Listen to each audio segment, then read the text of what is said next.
سكان فلوريدا الأمريكية في مواجهة الكارثة إعصار ميلتون، أكبر إعصار يضرب الولاية منذ قرن تقريبا، إما الإخلاء أو الموت. هذا ما قاله الرئيس بايدن في الخطاب الذي وجهه لقرابة 6 مليون إنسان يقطنون في مقاطعات مختلفة في ولاية فلوريدا. غادروا الآن قالها نصا. حاليا تستعد ولاية فلوريدا الأمريكية التي اجتاحتها العواصف لمواجهة إعصار ميلتون الذي تصاعدت قوته مرة أخرى إلى عاصفة من الفئة الخامسة. هذه هي أقصى فئة في العواصف. الرئيس الأمريكي جو بايدن ناشد السكان بضرورة الفرار مما قد يكون أسوأ كارثة طبيعية تجتاح فلوريدا منذ قرن. وقال بايدن من البيت الأبيض إنها مسألة حياة أو موت، وليس هذا من باب المبالغة، وحث الذين صدرت لهم أوامر بالمغادرة على الإخلاء.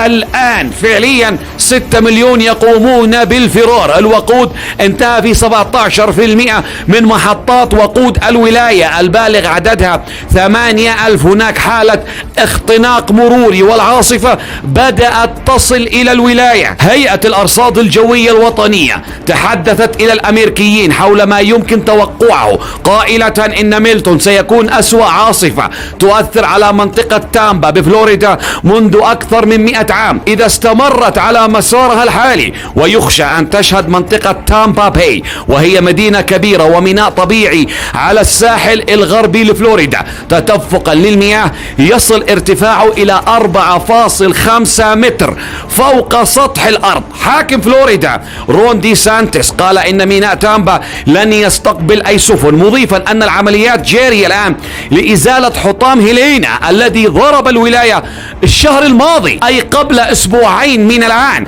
رئيسة بلدية تامبا جين كاستور أصدرت تحذير شديد اللهجة لمن لم يغادروا قائلة إن اخترتم البقاء في إحدى مناطق الإخلاء فسوف تموتون. ووصفت الإعصار في مقابلة مع شبكة CNN قائلة هذا الشيء لم أره في حياتي من قبل، مشددة على ضرورة مغادرة المنطقة.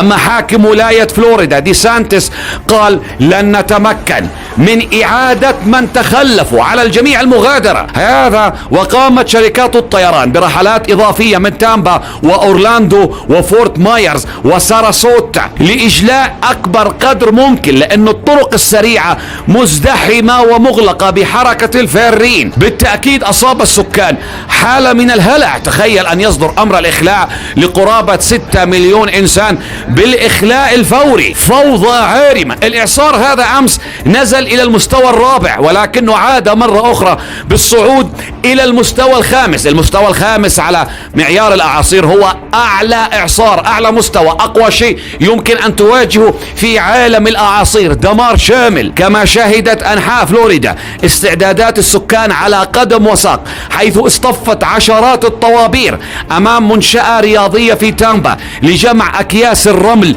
لوضعها أمام منازلهم لحمايتها من الأمواج العالية. توقع تسونامي بارتفاع 5 متر تقريبا. هذه الكارثة كبيرة جدا. هناك حالة استنفار. وفي خضم هذه الفوضى نشر 5000 من الحرس الوطني للإنقاذ.